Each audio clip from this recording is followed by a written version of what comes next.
چند مسائل سحر اور افطار کے تعلق سے کہ سحر اور افطار کے تعلق سے کیا باتیں ہمیں معلوم ہونا ضروری ہے کہ ہم پریشان نہ ہوں سحری اور افطار کے معاملے میں۔ تو سب سے پہلی چیز تو یاد رکھیے، سحر کا وقت فجر سے پہلے ہوتا ہے، کیوں تو سحر کا وقت جو ہی ختم ہوتا ہے فجر کے وقت وہاں سے شروع ہو جاتا ہے، اور یہ ضروری ہے کہ ہم سحر جو ہے اس کے وقت میں کریں،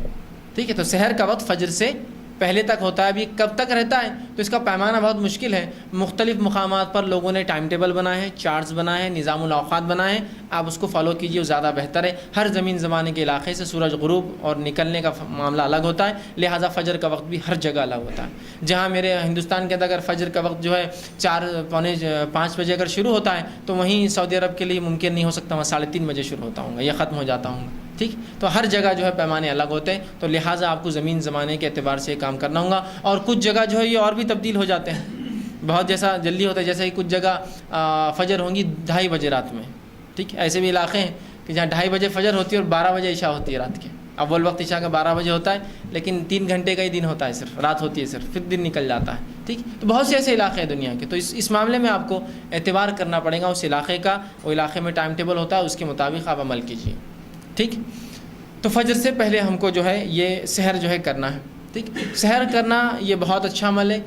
بہت ہی بابرکت عمل ہے۔ کوئی شخص سحر میں اٹھنے کے بعد سحر کو بلا وجہ ترک نہ کرے کہ جانے دو، جان پہ آ رہا، اب اٹھنا منہ دھونا جان دو، ویسے نہیں، ویسا نہیں، بالکل سحر آپ کیجیے، یہ بہت اچھا عمل ہے۔ نبی اکرم صلی اللہ علیہ وسلم فرماتے ہیں، متفق علیہ، بخاری مسلم کی روایت ہے، آپ نے فرمایا اور کہا کہ سحر کھاؤ کیونکہ سحر کھانے میں برکت ہے، سحر کھانا چاہیے، اس میں بڑی برکت ہے، یہ بہت اچھا عمل ہے، یہ سنت ہے، یہ مستحب ہے، ریکمینڈڈ ہے، رسول اللہ نے حکم دیا اس کا کہ سحر کھایا کرو، اس میں برکت ہے۔ تو لہٰذا کوئی بھی شخص فجر میں، معاف کرنا، سحر میں اٹھنے کے بعد، فجر سے پہلے اٹھنے کے بعد رمضان کے مہینے میں روزہ اگر رکھ رہا ہے تو بغیر سحر کے روزہ نہ رکھے۔ لیکن یہ مسئلہ بھی جاننا آپ اور ہمارے لیے ضروری ہے کہ سحر کا کرنا فرض نہیں ہے، واجب نہیں ہے۔ یہ میں کیوں کہہ رہا ہوں، بہت سے لوگوں کے اگر سحر نہ ہو تو روزہ بھی نہیں رکھتے، آج سحر نہیں ہوئی تو روزہ کہاں سے؟ تو سحر نہ فرض روزے کے لیے فرض ہے، نہ نفل روزے کے لیے فرض ہے، یہ سنت اور مستحب ہے، صرف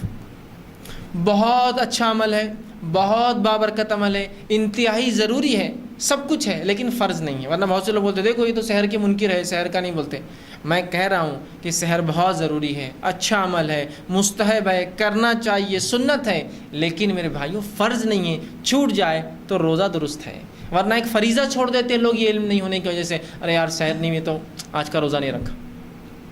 اور کچھ لوگوں کو یہ غلط فہمی ہوتی ہے کہ جب بھی نیند میں سے اٹھو سحر کر سکتے ہو، روزہ رکھ سکتے ہو، تو لہٰذا اگر فجر کی بعد بھی اٹھتے ہیں تو 2 نوالے کھا کے پانی پی کے بولتے اب روزہ شروع ہو گیا، صرف ایک مسئلے کے لا علمی سے کہ سحر کرنا فرض ہے نہیں ہے، تو اب 2 لوگ تفریق ہو گئے، ایک تو روزہ ہی نہیں رکھ رہے اور دوسرے رکھتے ہیں تو کیا کرتے ہیں۔ ایک صاحب نے مجھ سے سوال کیا وہ کہ آج کا روزہ تھوڑا میرا کمزور ہے، تو میں نے کہا روزہ کیسے کمزور ہو گیا آپ کا، جبکہ 9 بج رہے ابھی تو دن کے، اور کمزور کہاں سے ہو گیا، کیا کر لیا ایسا عمل جو کمزور ہو گیا، یا تو ٹوٹ جائیں گا، کمزور کیسا ہوں گا؟ تو کہا وہ آج 7 بجے سحر کیا میں نے، جبکہ 7 بجے تو بالکل سورج نکل ہی جاتا کسی بھی حال میں۔ تو میں نے کہا 7 بجے آپ نے سحر کیوں کی اور کمزور روزہ، اور آپ کی سحر ہوئی، آپ کو کیسا یقین ہے؟ تو دیکھیے اب روزے کے لیے سحر تو ضروری تھی، اور سحر تو جب نیند اٹھے تب ہوتی ہے، بولے تو میں 7 بجے نیند کھلی میری، آج فجر بھی نہیں ہوئی تو میں نے سحر کر کے روزہ رکھ لیا۔ آج کا روزہ آپ کا کمزور نہیں ہے، آپ کا آج روزہ ہی نہیں ہے۔ لا علمی دیکھیے انسانوں کیسا کرتی ہے، اور پتہ نہیں زندگی میں ایسے کتنے روزے انہوں نے رکھے تھے جس میں لیٹ اٹھے اور آرام سے سحر کر کے روزہ رکھا انہوں نے، چونکہ ان کے نزدیک سحر فرض تھی، اور یہ مسئلہ نہیں پتا کہ سحر فجر سے پہلے ہوتی ہے، ان کو لگا جب نیند جاگے سحر کرو اور روزہ رکھ لو۔ اور کتنے لوگ ایسے روزے رکھتے بھی، یاد رکھیے، اللہ حفاظت کرے ہماری۔ فرض اعمال میں یہ کوتاہی اللہ برداشت کرے گا، یہ لا علمی برداشت کے باہر ہے۔ کیوں کہ اللہ رب العزت نے جب کسی عبادت کو فرض کیا تو اس عبادت کو تکمیل تک پہنچانے والے عمل کا جاننا بھی فرض ہے۔ تو نماز فرض ہے تو نماز کے مسائل جاننا بھی فرض ہے، روزہ فرض ہے تو روزے کے مسائل جاننا بھی مجھ پر اتنا ہی فرض ہے جتنا روزہ رکھنا اور عبادت اللہ نے فرض کی اتنا ہی فرض ہے۔ تو اگر کوئی کہے مجھے روزہ رکھنا معلوم صرف فرض ہے، یہ مسائل کا تو مجھے نہیں معلوم تھا، تو وہ بھی جو ہے نقصان میں ہے، کہ تو اللہ معاف نہیں کرنے والا، وہ روزے گئے ان کی، نہیں، اللہ معاف نہیں کرتا، اس لیے کہ جب فرض قرار دیا تو فرض کو تو جاننا چاہیے نا۔ اگر میں آپ کو یہ کہوں کہ یہ موبائل یا یہ مشین ضروری ہے، اگر آپ کو نوکری کرنا ہے میرے پاس تو سیکھ کے آئیے، تو کتنا آدمی کرتا ہے، سب سے بالکل کن ذہن آدمی بھی جا کمپیوٹر سیکھ کے آتا ہے، اس لیے کہ اس کے بغیر جاب نہیں ملتی۔ کیسے سیکھتے اس کے مسائل، کب بند ہوتا، کب کھلتا، کیسے؟ تو کیوں اللہ کے دین میں اتنا بھی وقت نہ ملا کہ روزے، نماز، زکوٰۃ، حج جو فرائض تھے اس کی ہم احکامات اس کے علم رکھے کہ وہ کب ہوتے اور کب نہیں ہوتے، کیسے مکمل ہوتے اور کیسے ناقص ہوتے، کب ٹوٹ جاتے ہیں کب باقی رہتے، کیسے کمزوری آئے تو پورا کیا جائے۔ نہیں وہ کیا بس روزہ فرض تھا، نہیں، اس میں معافی نہیں ہے۔ آپ کے یہاں لا علم ہے بیچارہ، نہیں معافی نہیں ہے۔ اس شخص کو معافی ہے جو ثابت کرے اپنے رب کو، مجھے اور آپ کو نہیں، جو عقل سے کمزور تھا۔ اللہ یہ مسائل میرے کو نہیں سمجھتے تو میں نے بڑی کوشش کیا، تو وہ تو اس کے رب کا اور اس کا معاملہ، اللہ اس کا آئی کیو ٹیسٹ لیں گا، اس کا جانچ کریں گا، اور واقعی میں وہ کمزور تھا تو اس کا رب اس کو معاف نہیں، تجھے تو علم ہی نہیں تھا، تو بہت جس کو تھا معصوم تھا، پاگل تھا، مجذوب تھا، جانتے تجھے مسئلہ۔ لیکن ہم سب عقل رکھ کر صرف دین اور شریعت کا علم نہیں حاصل کرتے، باقی پوری عقل ہے۔ تجارت کی بات کیجیے تو پوری تجارت کے اس کو معلوم کہاں لوپ ہولز ہوتے ہیں، کہاں کیسا ہوتا ہے، کہاں یہ ہوتا ہے، کام ہوتا ہے، حتیٰ کہ جتنی چھوٹی تجارت اتنا زیادہ کمپلیکیٹڈ نالج لوگ رکھتے ہیں، معلوم آپ کو؟ آپ کہیں ایسا کیسے چھوٹی تجارت کمپلیکیٹڈ نالج؟ مثال کے طور پر کوئی انسان تجارت کر رہا ہے، بزنس ہے، اور کبھی تعلیم حاصل نہیں کیا، الیکٹریشین ہے، جتنا اس کا وہ ہے کمتر اس کا پیشہ ہے، اس کی مہارت اتنی زیادہ ہے اس کے اندر، اس لیے کہ اس کو معلوم دھکا لگا کہ اس کی موت رہتی، تو اتنا ماہر رہتا، اس کو پتہ ہے کہ اس کا علم نہیں کیسا ہو، لیکن اس کو معلوم یہاں لگا تو کرنے لگتا، یہاں نہیں کرنا، فیوز کا بہانا جوڑنا، کس نے بتایا؟ وہ سب نہیں معلوم، ایسا کرنا تو بچتے، نہیں کرے تو گڑبڑ ہو جاتی۔ دیکھیے علم کے اعتبار سے اس کا علم کم ہے،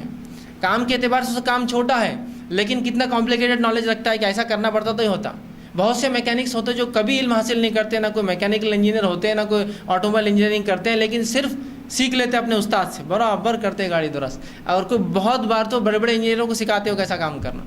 کہ تو انجینئر صاحب آتے ہیں مشین لیتے اور وہ گن سے اسکرو فٹ کرتے ہیں، یہ لیبر بولتا ہے ویسا نہیں کرتے صاحب، 2 پیچ کم از کم اس کو ہاتھ سے دو، آپ مشین سے کریں گے ٹیڑھے پیچ جاتے اندر، ہاں غلط جاتے اسکرو اندر، پھر وہ برابر 2 دیتا ہوتا برابر، یار اس کو علم، اس لیے کہ اس کو پریکٹیکل نالج ہے فیلڈ کا۔ آپ دیکھیے نا، تو جتنا چھوٹا پیشہ اختیار کرا اتنا کمپلیکیٹڈ نالج، علم نہیں بول رہا لیکن باقی سب علم ہے۔ بہت سے لوگ ہوتے ہیں مختلف تجارت کرتے ہیں مختلف اشیاؤں کی، جن اشیاؤں کو ایسی حالت میں بیچا جاتا ہے جو لیکوڈ ہوتی ہے،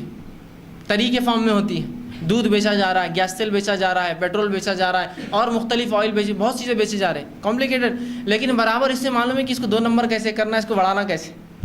دودھ میں سیدھا پانی ڈالا، دودھ دکھ کر آتا ہے، کسی میں پانی ہے، اس کا طریقہ اس کو معلوم کیسا ملانا پانی۔ گیس تیل پیلا اور سفید اور نیلا کیسا اس کو جو بیچنے کے لیے فرق کرنا ہے، حکومت نے نیلا گیس تیل نکالی اس لیے تاکہ یہ سبسڈی والا ہے، اور ایک عام گیس تیل آتا جو لال آتا، وہ گیس تیل ہوتا ہے سفید، وہ وداؤٹ سبسڈی ہوتا ہے، اس کا ریٹ 18 روپے 20 روپے، تو اس کی قیمت 40 روپے ہے۔ اس کو پورا نالج ہے کہ یہ سفید کو پیلا کیسا کرتے، یا اودا بیچنا ہے تو اس کو سفید کر کے کیسا بیچنا، کمپلیکیٹڈ نالج ہے، حالانکہ اس کو بیسک علم نہیں ہے۔ تو کیوں اللہ نہیں پوچھیں گا اس کا آئی کیو لیول کہ تجھے اتنا تو علم تھا کہ کس طرح سے دنیا کے فائدے کے لیے کچھ کمانے کے لیے کریں، میرے دین کے لیے اتنا بھی تجھے وقت نہ ملا کہ چند موٹے موٹے مسائل جو فرائض کے معافی نہیں ہے کہ بولیں گا میں فجر میں اٹھ کے کھا لیتا تو اللہ معاف کر دے، نہیں کرے گا، اس لیے کہ جہاں فرض پہ عمل کرنا ضروری ہے اتنا ہی ضروری ہے اس فرض کو تکمیل تک لے جانے والے عمل پہ عمل کا علم ہونا، یاد رکھیے، ٹھیک ہے۔ تو سحر مستحب اور سنت ہے، فرض نہیں، لیکن میں یہ دعوت نہیں دے رہا ہوں کہ آپ سحر چھوڑیں، بالکل کیجئے، لیکن چھوٹ جائے تو روزہ رکھ لیجئے، کوئی مسئلہ نہیں۔ اب آپ کہیں گے میں تو سحر میں اٹھا ہی نہیں، پھر میرا کیا؟ تو آپ سوئے تو نیت کی تھی نا سحر میں اٹھنے، کیوں نیت کی تھی کہ روزہ رکھوں؟ تو نیت ہو گئی، آپ کا روزہ درست ہے۔ یہ تو نیت ہے کہ آپ سوئے تھے اسی نیت سے کہ میں فجر کا روزہ رکھوں گا، فجر میں اٹھ کے روزہ رکھوں گا، لہٰذا فجر سے پہلے سحر کروں گا، لہٰذا آپ کی نیت تھی اور اسی نیت پہ آپ روزہ مکمل کر سکتے۔ ورنہ پھر لوگ وہاں رک جاتے ہیں، ارے میں نے تو نیت نہیں کی، فجر کا وقت بھی آ گیا اور سحر بھی نہیں ہوئی، پھر کیا کرنا؟ تو آپ کی نیت بھی درست ہے، بغیر سحر کے روزہ بھی آپ کا نفل بھی درست ہے اور فرض بھی درست ہے، لیکن بے جا سحر کو چھوڑنا اچھی بات نہیں ہے، یاد رکھیے، ٹھیک۔ اسی طرح رمضان مبارک میں فجر